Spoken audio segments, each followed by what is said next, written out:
Christopher Dudus Koch was born into a world of crime. His father, Lester Lloyd Koch, known as Jim Brown, was a powerful gang leader who co-founded the Shower Posse. Growing up in the rough neighborhood of Tivoli Gardens in Kingston, Jamaica, Dudus was exposed to the gang's activities from a young age. After his father's death in a prison fire in 1992, Dudus took control of the Shower Posse. He quickly gained a reputation for ruthlessness and violence. He ruled with an iron fist, expanding the gang's operations in drug trafficking, extortion, and arms smuggling. Dudus cultivated an image as a community leader and benefactor. He provided food, housing, and even employment opportunities to Tivoli Gardens residents. This made him a popular figure, especially among the poor and disenfranchised, even as he instilled fear and loyalty through the Shower Posse's brutal enforcement.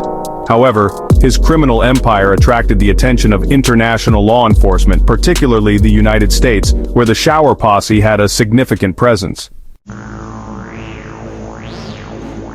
The Shower Posse, named for its propensity for showering its victims with bullets, was notorious for its brutality and reach. Jim Brown came to Miami in 1984 to see what was going on with his Shower Posse and their drug dealing activities. And while he was here, in November that year, he walked into a house and executed 5 people. He walked around each one of them and shot him in the head with a .45. Jim Brown is a bad, bad man. In the 1970s, the gang established a vast network of criminal activities spanning multiple countries. Their primary trade was cocaine trafficking, funneling narcotics from Jamaica into the United States. The Shower Posse operated with impunity in Jamaica for decades. Their influence permeated law enforcement and politics, providing them with protection and allowing their criminal enterprise to flourish. Their control over Tivoli Gardens, a densely populated neighborhood in West Kingston, was absolute. While Dudus maintained his grip on Tivoli Gardens, the United States was building a case against him. His organization's role in drug trafficking and violence had drawn the attention of the Drug Enforcement Administration. In 2009, the U.S. government formally requested Dudus's extradition, accusing him of conspiracy to distribute marijuana and cocaine, and conspiracy to traffic in firearms.